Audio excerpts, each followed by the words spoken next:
Oh, I think it's there.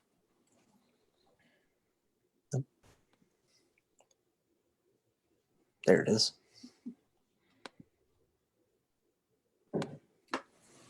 Okay, so we'll wait just a little bit. And let's see. We'll give people some time here.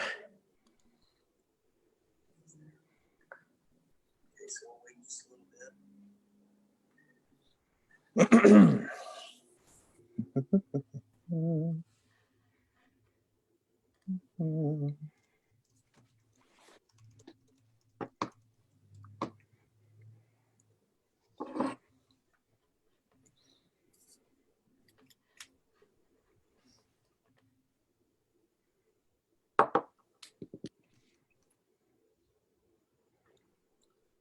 We'll get a few people here trickling in.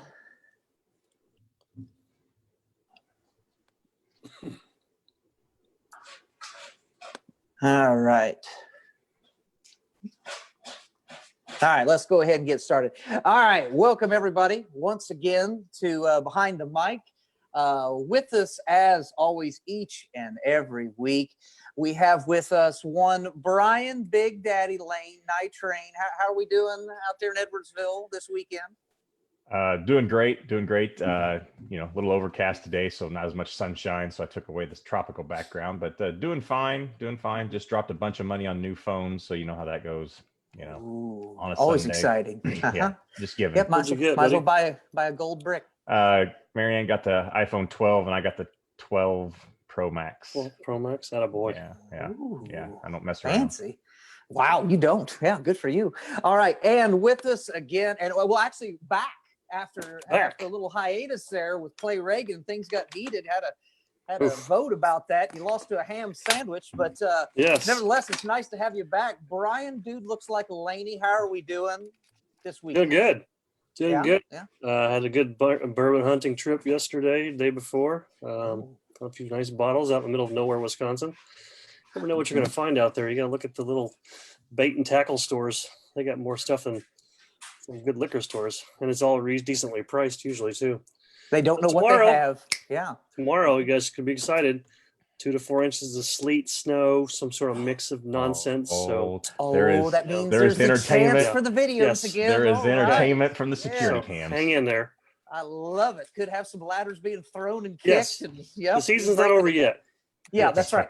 Yeah, Wisconsin, does the winter ever end up there? I mean, there's always a chance. Well, no, I was, sort of get excited for a minute, like, we had some 65-degree days. We're good, man. Then tomorrow they put a special weather report. 2 to 4 inches. Take care when you go to places. Bring food, flashlights. I'm like, I ain't gonna do that. Be gone. Time just for that. Wing it. Just wing it. Yeah, outstanding. Well, we've got a special show for everybody tonight. We had several requests out there to talk to this young man, and he's off to a great start this season. A lefty that throws really hard. So we'll talk about that and how he's able to do that. But we also have joining us, and that's Trevor Nicholson. You see him down there, definitely the youngest looking one, the best looking one of the group as you look around. So it's not bad enough that he's a great athlete. He's also a good looking kid as well. So life must suck for you at Eastern, I'm sure. But anyway, we can talk about that maybe later. But and also, so we'll get into that here in just a minute. So thank you, Trevor, for joining us. And we have with him his old baseball coach, making time again, Brian McTackett. I tell you what, it's nice to have you on again as well. So, boys, thanks for joining us. Thanks for making the time.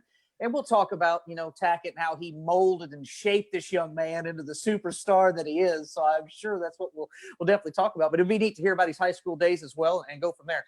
So, and once again, thanks to everybody that's watching tonight. We had, as I was telling Trevor before we got on, we had a lot of requests. People wanted to talk to him after his stellar pitching performance against Kansas State, 5 innings, a 1-hit ball. And also I want to point out to everybody, especially, Delaney and other people, you see my background tonight. I'll support the U of I in their Big Ten championship.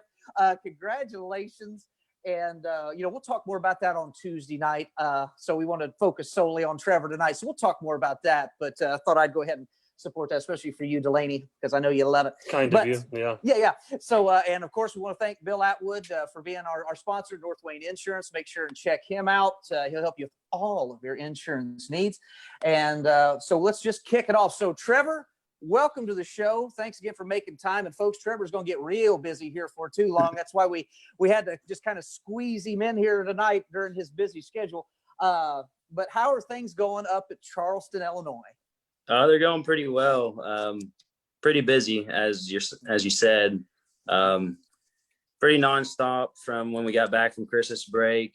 Things kind of got a little shaky there. Actually contracted the virus, so that kind of put me down about 2 weeks. So it was kind of a tough time bouncing back from that and getting ramped up for season and with bullpens, and just it was getting to me hard because I was wanting to impress coach and I was wanting to get in there. So that was pretty tough, but it all worked out for a reason. So it's all good now, but things are going pretty well. Mm-hmm. Pretty rough, you say, huh? The COVID got you pretty good? Oh yeah. Yeah. It was a lot of headaches. Really got to my lungs as far as just shortness of breath. That was probably the hardest part. Was I threw a few bullpens actually in my garage while I was actually sick because I just work. I don't like to be lazy and sit around, and I felt like I was being put behind. So I was like, well, I'm going to still do it. And I noticed after the first bullpen, I was like, man, maybe I need to tone it down just a little bit. Right. Body let you know real quick. Yeah, absolutely. Yeah. And have you had any lingering effects since, like now you're back to maybe 100%, but have you noticed anything since? No, the only thing really that's lingered on is my smell. Sometimes my smells a little off on certain things, but other than that, I'm 100%. So you don't feel like you're laboring when you're high pitch count or anything at this point? You feel good? It's pretty good. I mean, I've been up to 100 just probably the last 3 weekends in a row. So cool. It's pretty good. So. Very good. Very good. I was a part of a Brian Tackett bullpen session one time down in John Yates's basement, and he hit Brian Lane with an 80-mile-an-hour fastball right between the eyes, and it was fantastic. I mean, I wish we could reenact. It was with a softer ball, but it still sounded like a shotgun went off, and Lane never saw it coming. Had his hands right here, took one right there, and it was the greatest thing you'd ever see. Well, but in fairness, that's not the best pitch Tackett's ever hit. It's a big target to hit, isn't it?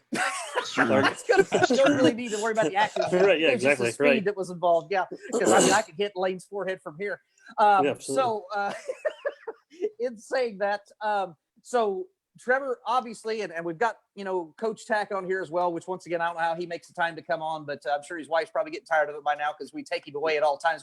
But he did it, bless his heart. So he's at school too. Yeah, right. Yeah, he goes to school. Yeah. So, so Coach Tackett, you obviously had the pleasure, to coach Trevor, because not only, from what I've heard of Trevor, not only a great athlete, but a great kid as well.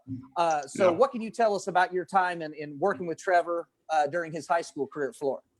I got to spend a lot of time with Trevor because he played football for me as well, too. Part of a playoff team that went down and played El Dorado a few years ago. So, but, whether it was football or baseball or whatever he was doing, when he says that he doesn't want to be lazy or, he felt bad with COVID and that sort of thing, I understand him saying that because he was probably one of the first guys in the weight room, one of the hardest workers we had in the weight room. And, if we had something like, I don't know if he remembers or not, that little red thing he used to pitch off of or anything like that, any type of training or aid or anything like that, man, he's one of my few guys that would just dive into any type of training aid and want to understand what it was going to do for him and how he could utilize it and how it was going to help him. And he's just one of the hardest working kids I've had in the baseball program. Had a lot of them, but he's right up there with the top of them.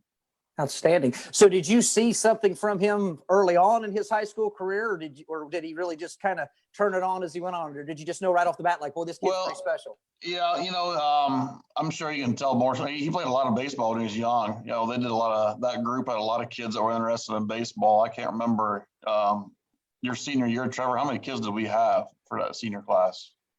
I think there was Yeah, it was 8 to 10 of us Eight, actually. 8, 9, and 10, and for us, that's a big class for baseball. And those kids played a lot of baseball when they were younger, and they did a lot of traveling and played in Indianapolis, I think, in the big tournament when they were young. And so, I didn't get to watch a lot of junior high baseball when he threw. Being the football coach, don't get down there to watch junior high baseball like I should.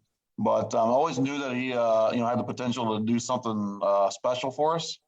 Even as a freshman, he came in and threw a handful of innings at the varsity level for us. But I don't know if you remember your sophomore year, that T-Town game, going that game, Trevor? Yeah, I did. Okay, and I think that's probably the game where, you realize that what you hoped for was going to come to fruition. And whereas T-Town is always really good. And I think we lost that game in extra innings. But when I took Trevor out, and I don't know why I did, I have to go back and look. I was like, Probably pitched something. what's that? We probably met the pitch count requirements. Yeah, pitch count or something like that. But he came out after 5 innings, and we were up ahead in that game 2-0. So leave him in. Leave him in. Yeah. Hey, you know about that, Tack. You got a few extra innings in there. You learned, right? Yeah. Like you get in the dugout, I'm like, stop here at 105 for. I mean, I threw like 205 against Carmine. Yeah, back in my day. Yeah, exactly. Yeah. And then it's like, he's like, I see you throw BP, coach. You're complaining on the third batter. I can't even get it up to 50 anymore. So, but I think it was that game. We ended up losing that game, but I thought, man, he's going to do something special there. T-Town was a upper class senior laden team, and either probably first in state or second in state that year. So his sophomore year, he really came on. Mm-hmm. Now, and Delaney, thanks for putting that in there, folks. If you have any questions you want to ask Trevor or Tack or anything about that, feel free. Let us know, and we'll relay those along. Get that interaction up. Now, one question I do have, Trevor, you played football as well, and from what I found out, a little research here, so correct me if I'm wrong, some things on the internet may or may not be true, but offensive tackle, middle linebacker, is that correct? Yes, to an extent. I also played probably every position on the offensive line. The Jose Akindo of football. Yeah. Very good. Yeah. Exactly. It's pretty much, there's a lot of Ironman football with our whole class because we're pretty undersized and from what number wise. So, but yeah, mainly offensive tackle and middle linebacker. Okay. Now my question then goes back to Coach Tackett. So I'm talking to a collegiate pitcher who's throwing 92. No thoughts of quarterback. I mean, what's going on, Tackett? I mean, what's going on there? Exactly. What's happening? Yeah. The accuracy of Sam Irwin or what? Hey, you watch your mouth. No, that's I thought my mic was off. Sorry. Yeah. Sorry. No, yeah. Sorry. He was QB3 that year. We just never had to get down to it. So I got you. Yeah. Who were the quarterbacks in front of him then during that time? Well, that was Chris Scott was quarterback that year, and we had Dawson Goldstein was a junior lefty. He was pretty good too. So we had Trevor QB3. We just didn't have to get to him yet. So did you run any like reverse passes with him or anything? Did you work that in the system or? Hey, I threw as a punter. Well, all right. Little fake. Just McAfee this into my mind here. Ask Trevor about Carlisle when he was the punter.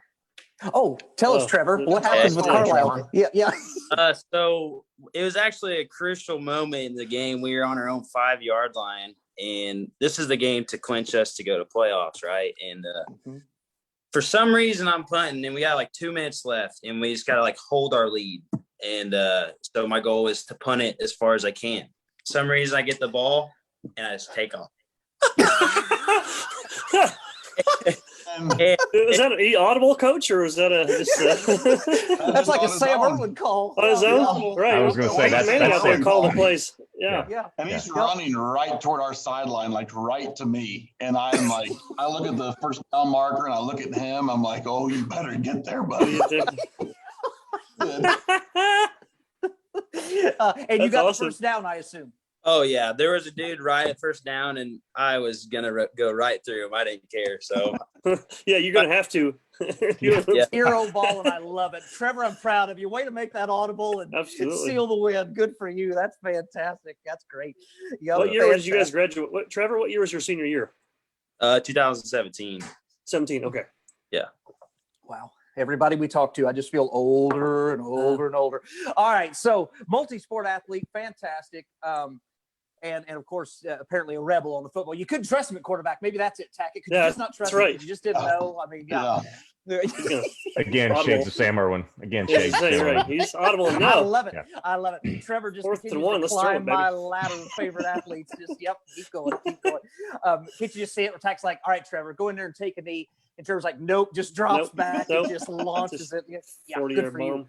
That's right. Like All right. it. So from there, and once again, Trevor, if anything I say is wrong, please feel free to correct me because the internet, like I said, can be true, cannot. But ended up going junior college, went to Rend Lake, correct, to pitch, Correct. right? 4-0 there. Yep. It's once again fantastic. And now, of course, and I think you played some other baseball, like some summer ball, things like that, correct? Yeah. In between. Mm-hmm. Yep. And an all-star, is that right? Yes, at the Ohio Valley League, I was all-star my first summer there. So Now, before we move on to this collegiate success, your thoughts about Brian Tackett, Coach Brian Tackett, as a baseball coach, football coach, just your overall thoughts and memories of him as a coach. I think he actually helped me out a lot. And it was I know Whole show's off the rails. It's off the rails, and now we yep. The viewership's dropping. He can't like bench 30. you anymore. Just be honest. Yeah. It's okay. We had 30 right when you said it. Now we're down to like 7. But keep going. Keep going. Yeah. No, he helped me out a lot, and I'm glad that he trusted me enough to take on the varsity uniform and stuff like that. But what really pushed me over the edge was that I think I can't remember what year it was, but he mentioned something to me about Lincoln Trail College was having a showcase or some sort like that. So I was like, okay, yeah, I'll go. And so he actually took me there, and we went there, and I threw really well, and then they end up offering me on the spot. So at that moment, I kind of realized, okay, maybe I am good enough to move on into collegiate baseball. Because before my junior year, or right at my junior year, I was kind of more leaning to go play football and wanting to go that route. But once that had happened, I was like, all right, I really think that really gave me the confirmation that I was good enough to play in college ball, regardless of the level or whatever. But no, he was always a great coach to us, always pushed us, and pushed us to be good people as well. So that's a really big thing there. So, unbelievable. I mean, Lane, do you have any questions? Because I'm just distraught, and I'm all I got my a plans question for the for show are in the toilet. So, Lane, any questions? Go ahead, Let me Tackett. get you cover here. I guess. I'm just curious to know, Trevor, what was your most memorable game, maybe in high school baseball? Good question, Tackett. Yeah. Ooh, that's a tough one. I mean, I know one memorable memory is for sure with Tackett. Sam will enjoy this. Oh boy. Oh, here we go. Back to all right, here we go. Yeah, go on. Yeah. It's the Carlisle game. I can't remember what year it was, but Tackett told us after the game, go all the way to center field fence where your parents could not hear us. Yeah. That's a good coach. That means it's going to be a good That's smart. either halftime. That's a good halftime or post game speech is coming. The girls waited on the bus for us for a good 30-40 minutes. Yeah. Oh, a good chewing. Here's off life from yelling at us there. But far as the memory goes, as far as the best game, I think it had to be my junior year whenever we upset Salem, because they had Riley Martin on the mound and he was running it up to 90 or something like that, and we ended up walking it off against him, and that was a really collective team win. A lot of guys stepped up, and I think that win really sticks out to me. He pitches at Quincy now and does really well. Yeah. Yeah, so, I think, and he's got a chance to probably be drafted, I would say, too, this June. Nice. Yeah. Wow. Wow. And did you have the game-winning hit there? What? Did you have the game-winning hit? I was game-winning run. I actually Mason Armstrong had the hit, maybe. Yeah. I think it was Sam likes me being the rebel or whatever. I actually stole third without your permission. Oh, Yeah. and that wasn't called. You just did it. Yeah, and I was You know, safe. I mean, It's a listen. good Listen, thing you did this. I want to stop the show right. I want to say this right now. I want to stop the show. Is your jersey at Eastern available for purchase? Because I need Yeah. a Trevor Nicholson I jersey. want one. I want the name on the I want back. Is that out You know- there? Is that possible? I'm It's sure. your success because of disobeying Tackett. You'd been a bum otherwise. I remember hearing the footsteps coming down third base at the time. I'm like, oh boy. Oh, and here he comes. You follow the pitch and you hear Was footsteps. this It can't be Trevor's footsteps coming my way. was this before or after the punt debacle? Yeah. Same Before. season before. before, Okay. okay. Yeah. Yeah. Okay. Yeah. So you see, you weren't surprised with the putt deal. Yeah, you should have seen that And coming then the then, best Tackett. part is, I know. and then the best part is they'll write in the paper after a great coaching call by Tackett Yeah. for Nicholson, still Yeah. third. He Yeah. scores the winning run. Tack's like, yeah, that's right. Yeah, it was risky, but I thought it was important to go for it. That's right. Yeah. That's right. Fantastic. Jose Oquendo at third, huh? Yeah. Bring him home. Bring him home. Yeah. Yeah, you should have sent him. Yeah. Yeah. All right. So, and once again, it's tough as you're a high school kid to figure out which way you want to go. Do you think your size had something to do with whether to continue with football or baseball? Did that play a part in it, or just overall, that's just a sport you felt you were better at? The size definitely played a role in because not everybody thinks of a short, stocky kid for baseball. And I just had a lot more success. I felt like at the moment in football at the linebacker position and stuff like that. And I had gotten told, I think me and my dad went to Northwestern Ohio or something for a showcase, and they wrote up a article to me and saying like how I was like a below average player, undersized, like, and practically telling me that I wouldn't be like good enough to even go there or something like that. And that kind of motivated me. And well, they end up trying to recruit me going into my sophomore year at Ren Lake. They actually like emailed me and tried to recruit me to go there. And I called them on the cell phone and everything. And I was just like, I told them, I said, you guys gave up on me early on. So I kind of just, I'll just leave it at that. Good for you. God, that had to feel good too, didn't it? When you hung How up the great phone, was it's that? like, oh, Yeah. you want me now, but now you can't have me. Yeah. Good. And boy, Yeah. doesn't that take balls of that coach to contact you a year or two later, doesn't Oh. it? Wow. Should have told the school they were Worth the undersized and Yeah, not absolutely. not worth the effort. Yeah, that's what I said. Yeah, they didn't recruit him after Yeah. all. Yeah. Yeah, you guys are too small for my talents. We'll take my Yeah. talents elsewhere. Good for That's you. right. Good for you. What's your All right. playing weight, Trevor? What's your measurables? Like 5'8.5". I like to say I'm 5'10" with boots, so everybody knows. cleats? Yeah. About 100 pounds. How many pounds? 200. 200. Good for you. All right. Very nice. What's how is the up there at Eastern before we get into that? But you guys, do they have you hitting the weights pretty hard? The workouts pretty intense, especially in the off season, of course, not so much during the season, but that's something within the last, several years, of course, they've really started to focus on in baseball, correct? Where it didn't used to be as big a priority before. Yeah, it's definitely a big priority. My JUCO set me up really well with it. I mean, and my kudos to my brother, because he got me in the weight room really early when I was young, like 7th grade or something like that. So I really found that's like one of my favorite things to do is just go work out. And but my JUCO was really heavy on weights, so that helped me out a bunch. And then Eastern is really heavy on it, and it's pretty organized. There's pitcher workouts, and then there's position player workouts. I think during the fall, we start out with, due to NCAA regulations, we started out with, I think, 3 days a week. And then as the season as that progresses, then we go to lifting 4 days a week. So Monday, Tuesday, Thursday, Friday. And then we have yoga on Wednesday nights. Ooh. So, yeah. So it's definitely a heavy load to carry as far as with school and all that kind of stuff. But like right now, the weight room, where it's probably 2 times a week. It's a lot of supersets, kind of like quick explosive. So kind of just maintain, nothing too crazy, but Yeah. And Colin Dickey has an important Dickey, yeah. question. Do you guys train arms every day like I do? Is that a priority? If you're, I guess a gym rat, but Yeah, right. I don't know. Sometimes I like to train arms too, but Good for you. sometimes Once again, good God. Tell you what, yep, I'm gonna find a way to get a jersey. This kid, see that, Dickey? He knows what's going on. I got a question for Tackett too, by the way. This is interject this.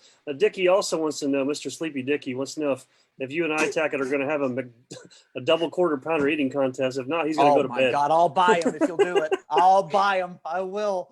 That would be great. So 4th of July. 4th, Yep. there you go. yeah, BTM extravaganza. Yeah, and Trevor, we have another question coming in from a John Nicholson. He wants, it's not a question, it's more of a statement. He said, just to be clear, he sadly got his height from his mama. So, yeah. So, hey, I'm right there with you, man. Same thing, I remind her daily because my brother. Thanks, Mom. Yeah. Yeah, my brother's 6 foot, dad's 6'2", and I'm just like, man, Mom, I'd rather be bald and 6 foot than trade up, right? Trade for Yeah. it, absolutely. Yes. But the hair's on point, so I gotta give him kudos to that. The hair's on point. Oh, Yeah, right. Colin Dickey has woken up from He's getting him in before he falls asleep. But Colin Dickey with yet another great question. If you could throw at the head at one of these clowns on screen with you, which one would it be and why? Is it Lane because it's easy to hit, or what would you pick? That's a tough one. That's an incriminating question. Yeah, I'm your biggest fan. Right. Just remember that. Yeah. So yeah, Yeah, I'm going to buy your jersey too. So Yeah. I guess it's Tackett. Well, Tackett, must be Tackett. I'd say Tackett or me, we've both known Trevor forever. Yeah. So, I mean, we've known him for a long time. I've so. never met you, but I think you're a good kid, and I like your haircut. Beamed me. Scott Warren beamed me in the face when I was in Little League, so I'm all done with that hitting the face stuff, man. My nose still, I can't breathe out of my nose still. Oh gosh. Well, let me tell you, I wouldn't want to go batting against him. Being a left-handed batter, I'd be scared to death to get on the Not mound. a prayer. with Not a something like prayer. that coming at me. Yeah. Speaking of which, what kind of pitch? What's in your arsenal there? What's your pitches that you excel? I assume there's an off-speed pitch thanks to Tackett. Yeah, I got two-seam, four-seam changeup. Well, I throw a four-seam changeup and a two-seam changeup, and then I got a slider. Nice. Okay. Ooh, good Lord. One thing I wanted to ask about working out, just to kind of circle back, was one thing I've been reading about more and more, and I've noticed it with my son here in Edwardsville, is that seems like sports are starting to focus a lot on, you mentioned yoga, flexibility and mobility, not only for performance, but also for injury prevention. Have you noticed a difference in those type of workouts and how your body seems to react, especially while playing and also working out? Yeah, for sure. Like, I mean, when I was younger, I didn't do a lot of stretching. I just did the normal, arm circles, this stuff, like touch your toes for hamstring. But like a lot of like now, like I learned it, like to be healthy, I got to like stretch, work on hip mobility and thoracic mobility, which also what helped me in velo was my thoracic mobility. When I went over to down at ProX in Indianapolis, they got me like on a flexibility program type thing. And you can go and ask Smitty at the gym. I am stretching for 45 minutes every time I go work out before I work out. And I know, like, I feel like the power lifters, do you still compete, Lane? Oh, no. I gave that up. That's the best thing I've heard in a long time. Yeah. Oh no. I'll take that back. I came out of Give me retirement. 2 jerseys. I went, I actually came out of retirement. I lifted one time. I came back at 40. At 40, I wanted to squat and deadlift 400 pounds. So I came back at a meet and did that at a meet. That's actually impressive. Kudos to you. Squat and pulled and was done. No, I don't lift anymore. But the reason I was asking that is I go to a chiropractor now, and the things I suffer from the powerlifting days. I don't stretch like I used to. So just like you said, thoracic, that's exactly what he does with me. It's lower back, hip flexors, and hamstring. Yep. Those are the areas that I'm the tightest at. And so what happens is, just as you said, it draws me in. So I tend to pull hamstrings when I jog and stuff like that. So, but I'm just noticing that my son, just like you said, he does yoga, and I talked to the coach about it. He's like, look, man, yoga is injury prevention. He goes, it allows these kids, if they overextend themselves, they have much less of a propensity to pull something. So I'm glad to hear that, you're experiencing that as well. Yeah, and, Doing Tre- that, and oh, go ahead. you guys Blaine. doing Go ahead. this is important to know. Do you guys do the yoga with the sorority sisters, or is that just on your own? Or That's a wasted oh, opportunity, I think. if you don't. Greek life Yeah. is important, son. We'll get to the nighttime light that a little bit, but sorry, go ahead. We have an instructor. I think last year before all COVID hit, it was like the whole pitching staff would go in and all do it. Now that there's COVID, it's kind of every now and then that there's yoga and stuff. But I mean, yoga actually is pretty tough. At first I think it was going to be pretty easy. And then I went in and I came out sweating. So I was like, geez, but yeah, it definitely has helped me as far as just being healthier. Because from my understanding, a lot of just like the guys that like want to lift super heavy, like powerlift, like they don't like stretch a lot. And like it can help, like that can pull muscles and everything like that. But so like I take the time to stretch and all that kind of stuff. So now the yoga, is it pretty basic, or do they allow you to do like goat yoga or the new things? Is there a nude and hot yoga? Hot yoga. Hot yoga's a Is thing. it just pretty basic, or is it vary? I mean, what is it? Yeah. These are important questions. I don't know why you're These are laughing. the people want to know. Yeah. Yeah, right. no, it's just People. straight up. Just basic. All right. Well, I tell you what though, another sponsor of our show, if your coach wants to, I can get you goats from West Turner's House of Goats in Bible Grove, Illinois. So if you need goats, let us know and we can get those. It's not that far a trip from Bible Grove up to Charleston. So I think it's important and it helps Wes out. Now they said, and also I want to point out too, Lane at 40, once again, awesome to be able to squat and deadlift that much. But Trevor, what he leaves out is he didn't attempt bench. He's shitty at bench and he can't terrible. do it. Yeah, he's not going to mention it. No, I'll tell you, I didn't. I think I benched sub 200 pounds. I said I had to do one lift, right? I'm like, okay, boom, went. I waited. I rested for deadlift. That's all I did. Good for you. I think I did 185, 190 something. Well, his friggin' arms are, I mean, as long as they can be. There's never a strength for him, but boy, he could squat a building. Good God. So all that's helping. And as I read about, your early on career, like at Rend Lake and even on that all-star team that you were doing in the summer league, throwing like mid 80s, right? But now I'm seeing, as I watch some videos on you, you're getting up to like 92, something like that. So first off, if a left-hander, and like Lane said earlier, if he's batting left and you're throwing 92 left, you know what I'm going to do? I'm probably going to shit my pants and just walk back the dugout and be done with it, because that would freak me out. I'm going to go try and bunt right-handed. You got to do Ryan Reef. It's like, you know what? Yeah, I heard it, I think, but I didn't see it. Do the Ryan Reef, 3 good cuts. Yeah. But 3 softball would you say 3 good rough keep? Yeah. So would you say to take your fastball from where it was to where it is now, do you complement that to the lifting or to the stretching or all that, or is it more technique? What do you think has led to that higher fastball?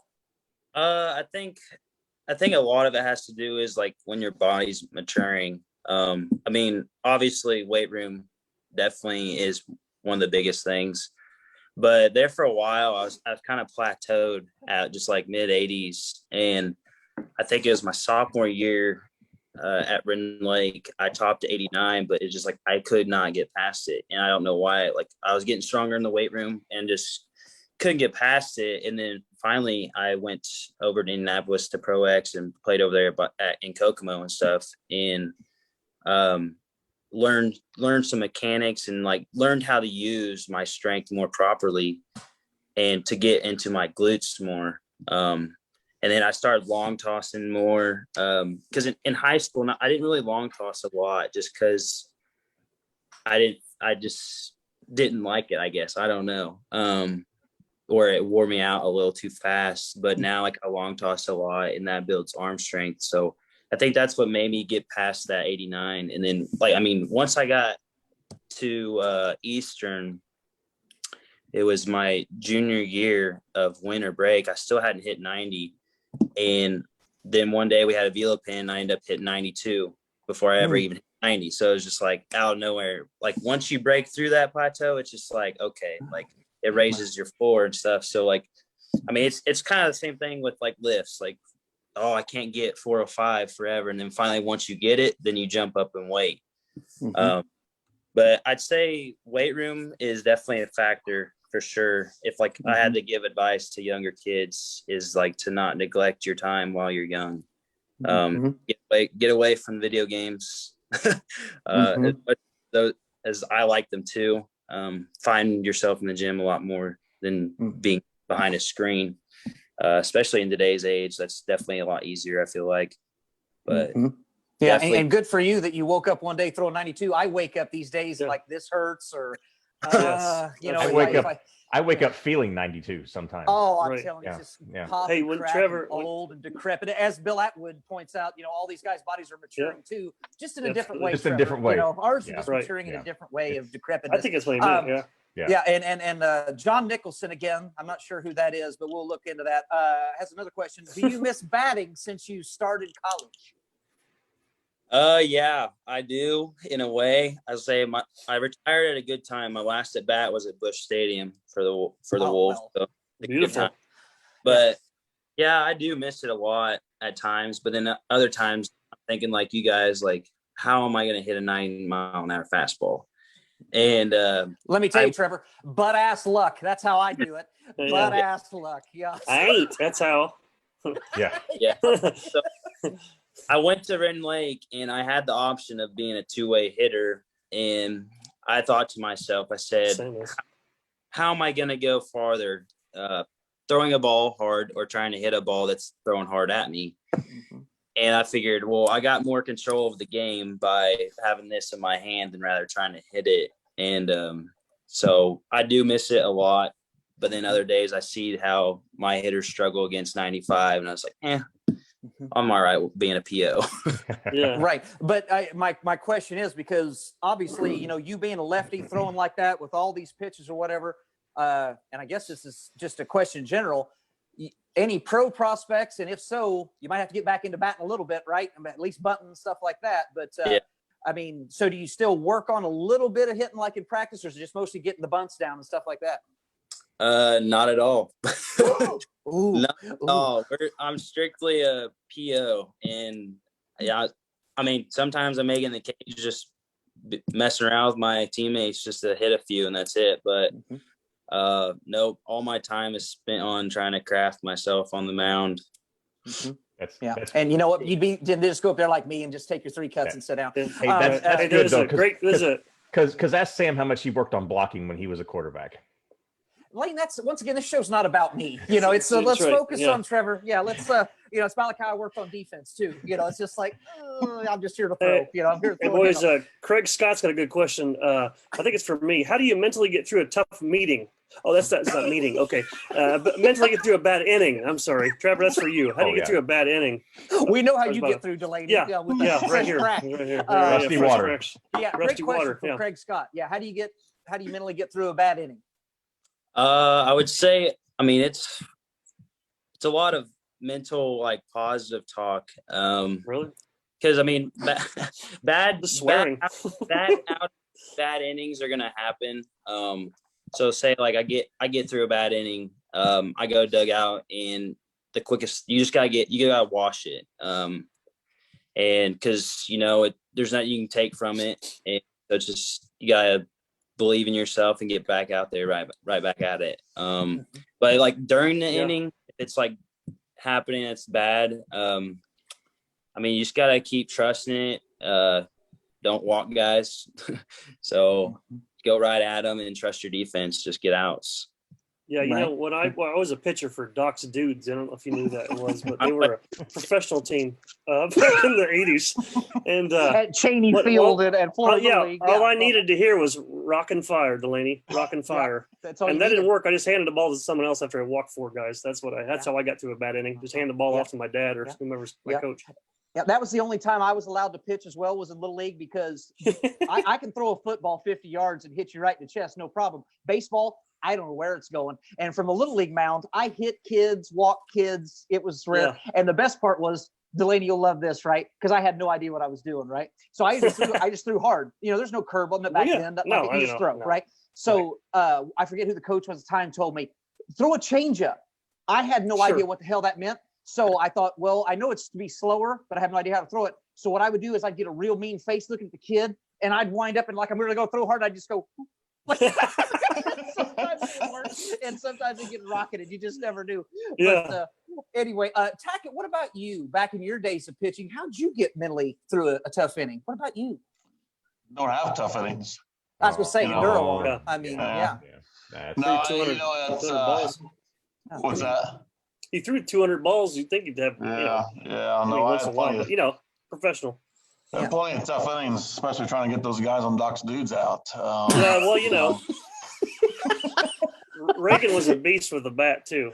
Oh, yeah. yep. And I've Reagan seen a State picture of SQ, Delaney yeah. in Little League. I don't think he Yeah. can hold the bat up. You know, I mean, the bat weighed I more than he could. did. I could. Yeah, yeah. Had to be like a 30-inch bat, but you know, it was one of the Yeah. ones you get at Busch Stadium, those little souvenir ones. Yeah. Trevor, a great question from Kelly Har here. Does your team work with a sports psychologist to talk about the mental aspect of being a collegiate athlete? Great question. Yeah, really good question. Actually, we don't. And that's probably one of the things I wish we didn't neglect as much. I didn't really get in the mental side of pitching it really until probably this summer. I have the book. It's called The Mental ABCs of Pitching, and it kind of just runs you through a bunch of mental cues and everything. But like, yeah, I wish we did, but we don't, unfortunately. Because like when you're out there, it really is a lot of 80% mental, 20% physical. Because throughout the week you're preparing, and that's what a lot of your success comes off, preparing and getting your mind ready.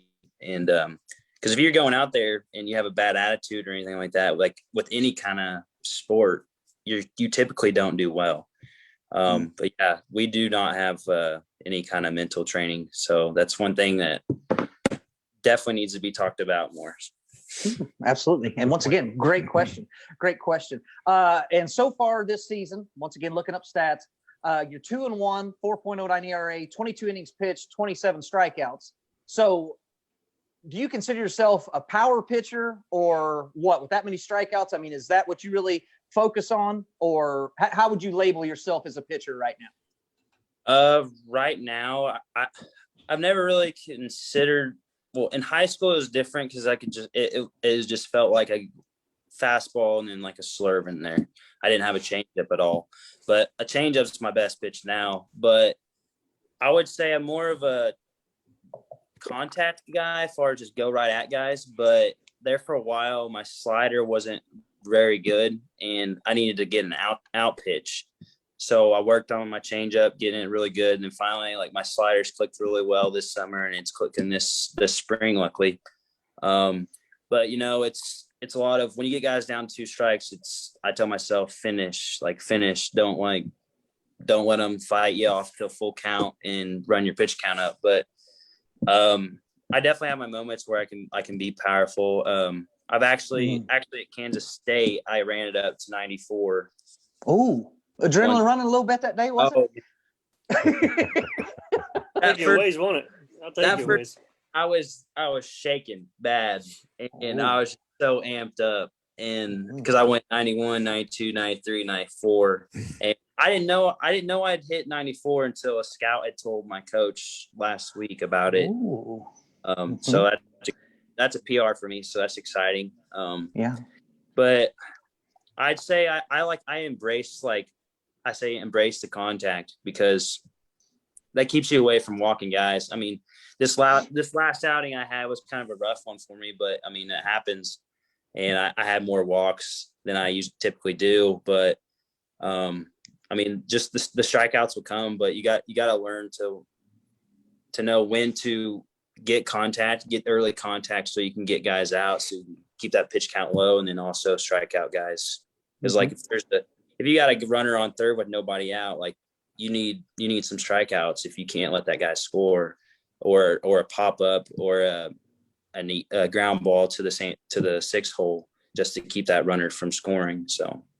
In your fastball is 92. What's your changeup and slider right now? What would you say those have been clocked at?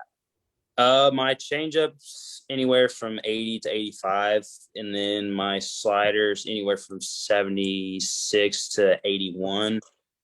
My two seam's kind of like a sinker. It's just natural. I just get natural sink, and it's it's probably tops at like 88. The sinker does. Delaney, don't you just hate people with like immense talent like this? Yeah, Like, I know. it's just Yeah. natural. It's so Just, I don't- you I don't- know, I mean, I don't think I could just hit a golf ball 88, that fast. No. Yeah, Hey, I couldn't shoot a gun that fast, but yeah, Delaney, go ahead. Yeah, Trevor, you ever have someone just take a bomb off of you, and the next time up you put them in the back, hit one in the back, and if not, why not? I've given up my fair shares of bombs for sure. I mean, it's gonna happen. Yeah. Sure. Especially like with a guy like me, like I'm going right at you. Like I don't Right. care like, fast if you know it's coming. But I've never been the one to beam a guy because I don't like to have people on base. I've always been like, all right, I'm gonna strike you out. And this, Yeah, but you played Fairfield and Salem. You surely put someone in the back then. Yeah, Tackets I were mean, best, that's a I assume, given. right? Yeah, yeah. Now we're gonna get Tackett in trouble. Tackett, you don't have to answer that, but go ahead, Trevor. oh, we had I'm not gonna say what team it was for, but we had a sign for when to hit a guy, but Yeah, it wasn't I'd love for to know what that is. Can't you just see Tackett like in Yeah. back going like this, just like Yeah. this? Tackett's not subtle about it. He's just Yeah. yelling, "Hit him! Hit him, Brendan!" Hit him. I just want to. attack. Yeah, I just want to know if Tackett ever said, "Screw the curve, Ricky, give him the heater." Right, give him the heater. Oh. Yeah, you ever say give him? Right. Hey, also, by the way, Trevor, when you're throwing 88, 89, 89, 89, and you see that radar gun, you hear it hits 92, you must be like, all right, now we're talking. Oh I yeah, had to feel pretty good, right? After Yeah. all that hard work and whatnot to finally Absolutely. hit that. Absolutely. That's yeah. that. Okay, man, I hit 90. No, I hit 92. That must have Mhm. felt pretty good, huh? Yeah, I did.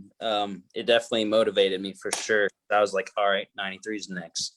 And then Yep. the next I've hit like this summer, I topped at 93.8. So I was like, okay, and that don't That's count. 94. I don't. Mhm. Oh, we don't Round round up. up. We don't Yeah, round. I do. Yeah, I would. round up. Look, Go round yeah, around up. It's like, what'd you throw? And, 93.8? No, I threw yeah. 98. 98. And Oh, John Welch Nicholson, rounded up. John Welch Nicholson rounded up. I says- was 6'5" in high school. I don't know if you knew that or not. I'm only 6'2" or 3", really, but my program says 6'5", so it's okay. I wouldn't be 6'5" if I stood on a ladder. John Same. Nicholson points out that he said you'd have no problem being a Mount Carmel player back in high school. Is that true? Yeah. Is that a true statement? Oh, that was that was my 7th or 8th grade year actually, but Still counts. That's Yeah. right. Yep. it was Again, another reason to put that jersey on, right, Sam? That's right. A plug is a plug. Absolutely. You want to take out? Yeah, that's fine by me. Yeah, they hit us enough. We might as well hit them back. Right. So Yeah, I got a question, if I may. go ahead. Of Yeah, course. yeah, just for Trevor. Why would you change up so much better now? I mean, what clicked with you? Because, and I'm asking this for myself because a lot of high school kids just don't seem to have confidence to throw that. They feel like they're giving up a meat pitch. So, yeah. Is that how you felt in high school? In high school, I didn't really. I mean, I Didn't felt either. if somebody asked me if I had a changeup in high school, I'd say I didn't have a changeup. You just throw And- gas. I didn't. Yeah. Didn't need it. Yeah. Yeah.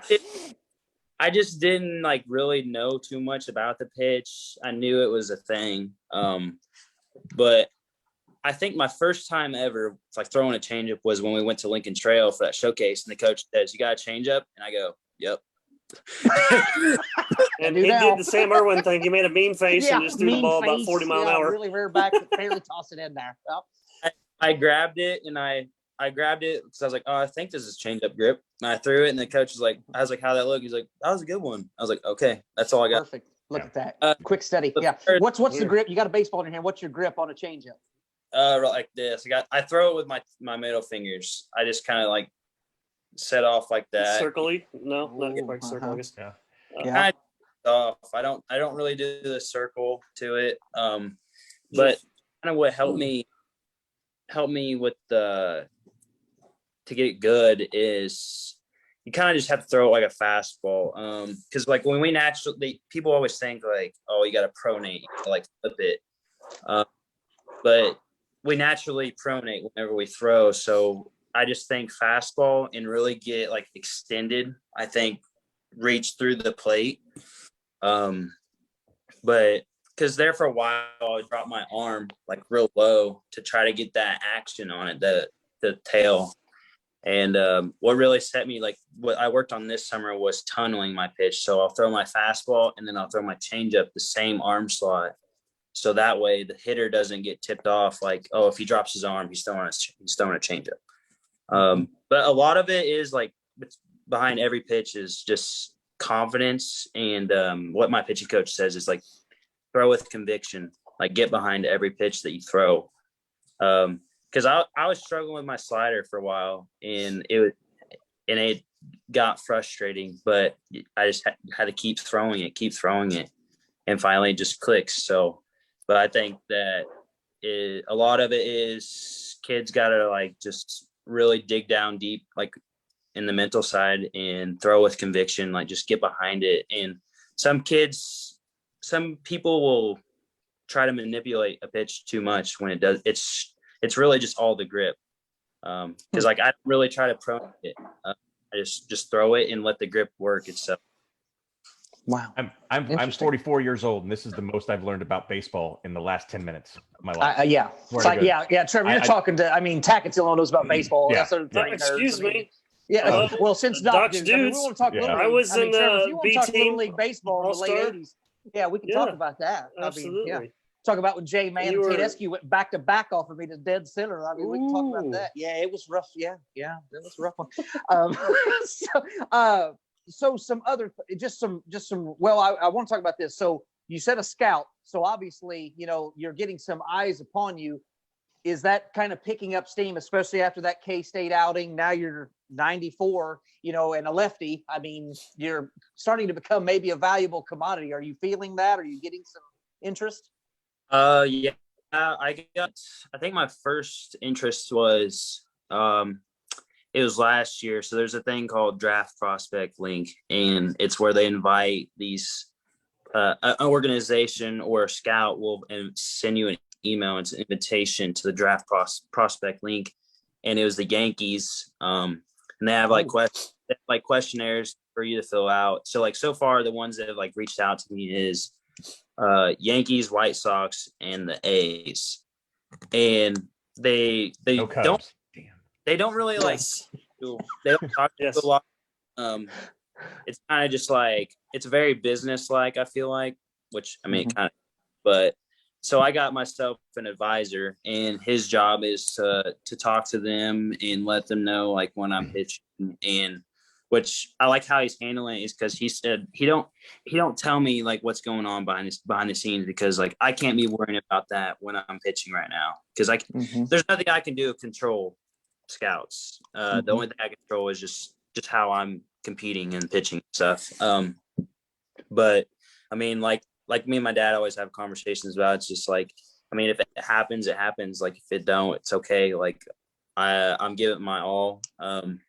But yeah, so far just 3 have reached out. I'm sure there's at K-State there was like 10 or 15 of them, and I mean I seen a few of them like radar me and like videotaping me. So it's just like it's kind of a quiet game for a while until like you start creating some buzz, and that's what I kind of hope the Kansas State thing kind of did.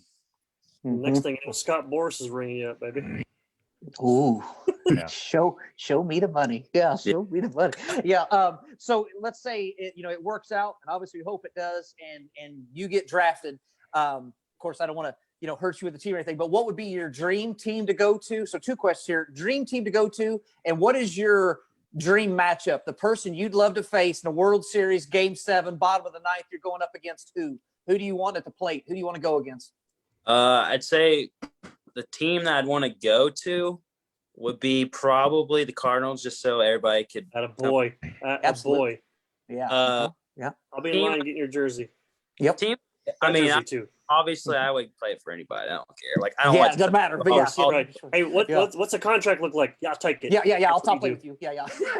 As far as the matchup goes in the World Series, I mean, I think you got to go at the best of the best. Mike Trout. Yeah. All right. So let me ask you this: You're up against Mike Trout. You've watched him. You know what he does well with. Tell me your pitch sequence to Mike Trout. What would you start? How would you strike out Mike Trout?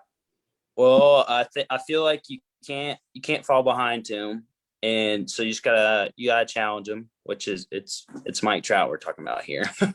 So just gotta go.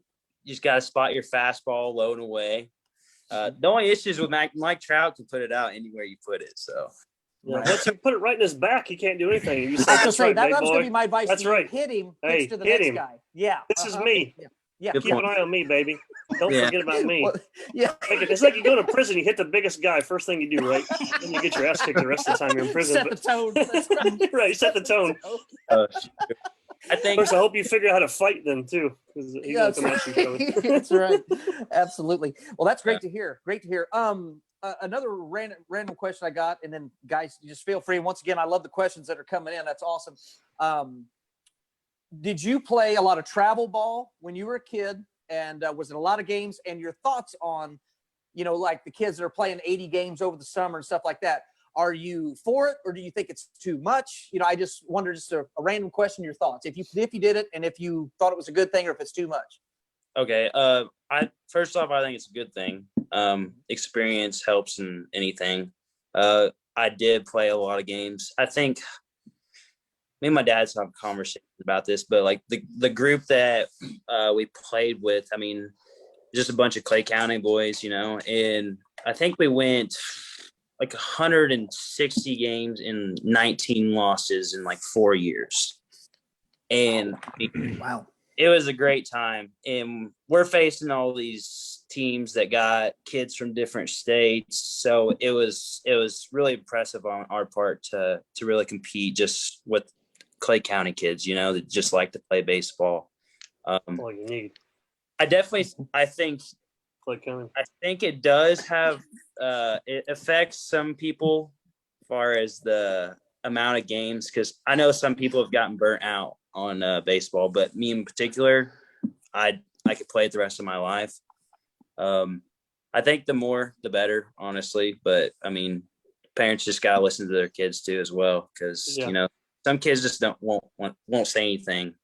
Yeah, but you're throwing money away for hotels and travel and that stuff. Yeah. If you're not gonna play, if you suck, then just stay home. I was going to say, if you're not in this, you're talking to an 8-year-old, like if you're not in this for the long haul, I mean, I'm not spending this kind of money. Swim lessons or something. I don't know. Yeah. Go to the Florida pool and hang out with Brew Ball. The other thing that's important, which I think Trevor has had throughout his career, but I remember him playing, is when you have good coaches that are cognizant of pitch counts for pitchers, right? Because fielders can field and do all that stuff. As long as you protect the arms of pitchers and don't let them run excessive pitch counts, you can play a lot of games. You just that's the one. Honestly, that's the one area you just got to be careful, guys. Honestly, you don't want a guy catching every game all the time. You'd like to have a good backup catcher, but those are the areas where you kind of want to keep an eye on kids. But I think the rest of the time, yeah, I mean, how many times does the third baseman throw across the field? I mean, he's going 2 in a game, but it's not near like just keeping your eye on the pitchers and their arms and making sure that they're not pushing too hard through a rough game or through fatigue. Yeah, you just hope that third baseman John Yates, who can't even get it to first base. I mean, my God, or Brian Glick is throwing you knuckleballs. Let me tell you. Great question from Matt Atwood here. Trevor, what methods do you use for studying opposing batters' strengths and weaknesses before a game? So just last year, I got too caught up in just the statistics. Okay, this guy can do that. This guy can do that. Like, I just got too caught up in that, and it's not like, instead of worrying about myself, like I can control myself out there. So I kind of got too timid on the mound, or trying to aim like pitches and stuff, and it just snowballed, and it didn't work for me. So like right now, like my preparation goes off. So we have this thing called Synergy, and it's game film, and I don't necessarily like write down like 3-hole struggles with slider in or this or that. Like, I mean, I take a mental cue of it, but I just like to visualize facing those batters. That's one thing that I use. A lot of people may not know like a lot about it, but like I visualize a lot, and I visualize like having success, and I'll run through an inning. Just close my eyes, and I'll run through an inning. Either I strike the side out, or I'll get ground outs. And I do a green light, red light, and a green light, yellow light, red light situation. So green light, first inning, just cakewalk, strike everybody out, or a ground ball fest. And then yellow light, I'll have a couple runners on, and then red light, I'll have, say, bases loaded, nobody out. Then I have to get out of it with only allowing one run. So just like far as the mental stuff, like with just preparation on hitters, it's just my success this year has definitely been focusing on myself rather than more on the hitter. Like, kind of have the mentality of I don't care who I face. Like, I know how much I've prepared and how hard I've worked. It's no way you've worked harder than me, kind of.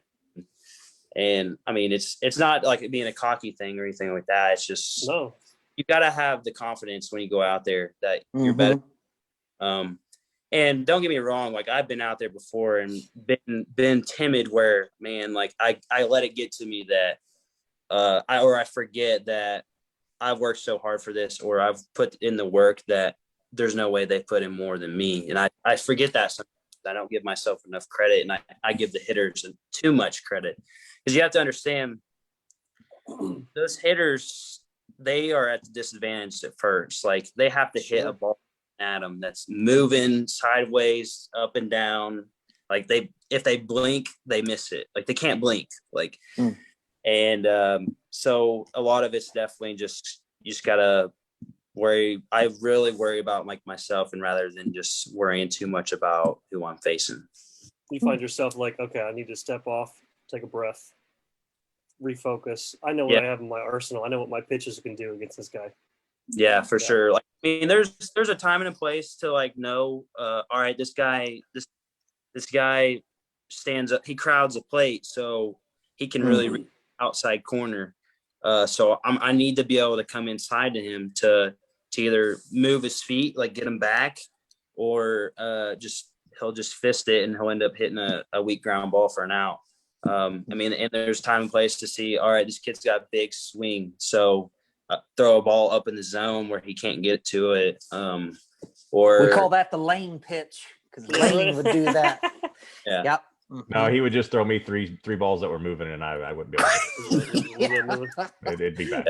Yep. One question I have real quick is just you've obviously played at college. It's aluminum bats. Do you have like a little bit of a different mindset when you play, let's say, in some sort of wooden bat open or invitational or something like that? Because obviously batters can't do with a wooden bat what they can do with an aluminum bat. So I mean, obviously you probably have a little bit of a different approach mentally, wouldn't you say? Yeah, I've definitely noticed that a lot. Like this summer is, or when was it? Yeah, this summer was all wooden bat, and it's like, you know that you're not going to give up a pop up, and it's going to turn into a home run. And because even if it's windy out, because batters with a wooden bat have to have more bat control, and because I mean, there's the sweet spot is just So baseball. Small. Yeah. And you'll face guys and they'll break 7 bats in a day because they can't control their bat. When if they have a metal bat, then they can hit it in the handle and hit it off the wall or hit it over. So definitely, like, I love pitching it wooden bat. Pitching, yeah, I bet. I know that I'm going to get a lot of weak contact, and like, I don't have to worry about guys hitting home runs off of me. Like, I think it was my junior year. So like sophomore year at Ren Lake, like I gave up like 7 home runs or something in my sophomore year, and it was just like fly ball turns into a home run, and so it just frustrated me. But then I go play at Kokomo in a wooden bat league, and I didn't give up a home run all year. Like I gave up hard hits, but they didn't turn into runs. So it's definitely I definitely that's a good sign for a future pro career as well, Yeah. right? Yeah, I mean, that's what I was helps. Right. Yeah. Yeah. Yep. You're talking to scouts like, I don't give up home runs with bats, man. I'm good. Well, I heard they're Me switching aluminum first. bats in MLB, aren't they? I heard that. Oh my Could you Lord. imagine? Could you Or there imagine? being No. death. I mean, that third baseman's That'd a be great. Would dead that be? man. They should just Oh do it like my a God. weekend. Yeah. Like a Yeah. weekend enter. I hate Home run derby with aluminum I hate to bats. tell stories, but I saw one guy hit one on his hands, broke the bat, and hit a home run. That was Bonds. And I was just like, Yeah. unbelievable. I'm like the strength sure. and the ability to do that. But yeah, I was at that game. I watched it. I was like, that's impressive. Not that steroids matter. Yeah. But let's see. Next question. Give us a day in the life of a college kid at a school like you're going to, because you are a criminal justice major still. Is that correct? Yes. Yeah. Correct. I don't know where you got the idea to do that. Yeah, me neither. But yeah, it may have just came Weird. to you in a dream. Like, you know what? Weird. But what is a day in the life for you? I mean, say just in the fall, it's really busy because that's mainly when it's a lot of focus on school. Because I mean, you gotta get your grades up. You gotta have good grades to be able to play, and it really is student athlete first. As much as I hate to say it, but I mean, on say like tomorrow, for example, I have 6 a.m. weights. So I'll wake up at 5:30. I'll foam roll, stretch, take pre-workout, go to the locker room, get dressed, and we'll go work out. And then I got class from 11 to 12, and then 12 to 1, and then practice usually isn't till probably like 4 to 6. And then like since it's spring, about every night I'm doing homework because I don't want to do it on the weekends, or I simply don't have time on the weekends. But during the fall is the worst because we have like lifting 4 days a week. So and then yoga on Wednesday nights. But I mean, it's definitely, when they say time management skills, like you really do have to manage your time well, especially with homework if you want to keep it up. I've never had an issue really with grades. I've always I don't really enjoy school that much, but I've always kept my grades up pretty well. But yeah, it's a lot of early mornings, late nights. I think during January, like early February, we'd have 6 a.m. weights, and then we'd have practice inside our field house from 8 p.m. to 11 p.m. And then wouldn't be to sleep till midnight, and then would have weights the next morning. So it's a lot of quick turnarounds. So like Friday we played, and we started at 2, didn't leave till 6, then had to be at the field 8 a.m. Saturday, and we didn't leave till 6 p.m. that evening. So it's a lot. Wow. It's a lot. But I mean, it prepares you. I feel like it's preparing me well for life, especially with the criminal justice, because a lot of early mornings or late nights there as well. Yeah, Absolutely. How do you have time to meet with the boosters? They give you those envelopes full of cash. Like, when do you do that? No time for that. No time. Okay. Yeah, that doesn't. Yeah. Hey, Trevor, when you're playing against Carmi and other slugs like Fairfield and other places like that, and then you jump up to Ren Lake and then the Eastern, was there a point you're like, boy, I'm at a different level now? Did you feel that for a minute, or did you feel like you transitioned pretty well from some step to step? I really noticed it. So I had some good success my freshman year in the spring. But I really noticed it right away in the fall, because I got thrown into the first fall game versus Johnny Logan, and I got hammered hard. Like it was not a fun experience. Yeah, it was right? And it kind of showed me like, all right, I'm not as good as I think I was. So it's time to it's either back down or work harder. And if you play county, so you're gonna work harder. Yeah. That's right. But yeah, it was definitely, I mean, even the transition from JUCO to Division I is kind of the same thing. Even my junior year, I was like, man, this is a totally different ballgame than junior college. Because in junior college, you're facing some high school kids that shouldn't be on junior colleges, or you're facing Division I dudes on junior colleges, or some draft picks. So it's kind of just like a big array of guys. But once you get to Division I, it's like 1 through 9 can hit a home run off of you. So it's kind of just like, it's definitely a lot more plays into it. But I finally learned the transition after, I mean, this COVID thing, as much as it sucks, it's a blessing as far as it gave me another year. Because we played 14 games and they got shut down. And then they told us that we were going to get our eligibility back.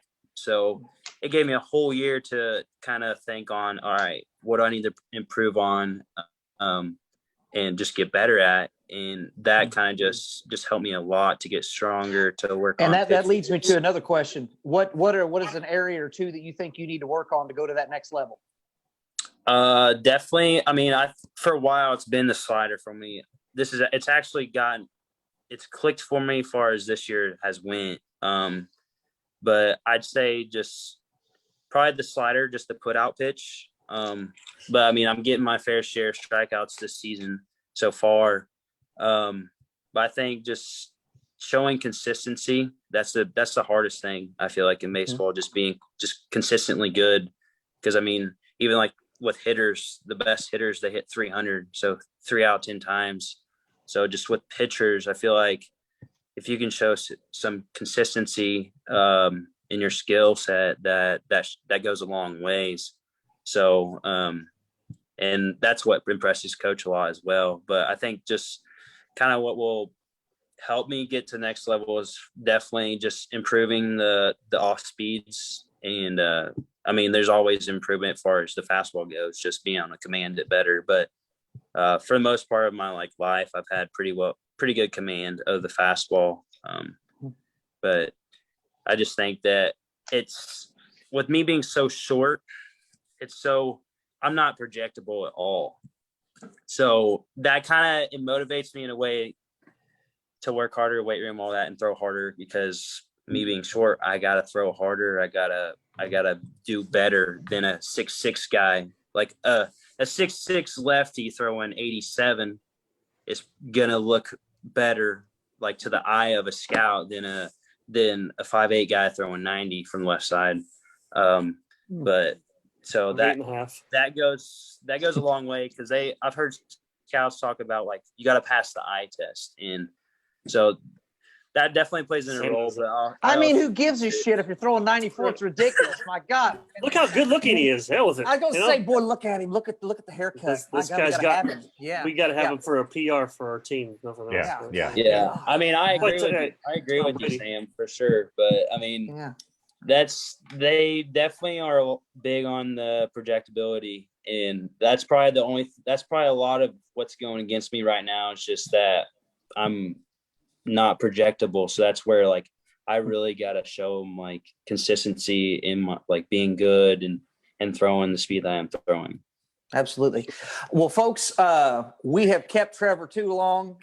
Bless his heart. This went, but it was great. It was fantastic. It was great. Any final questions for Trevor before we let this busy young man get back to his life?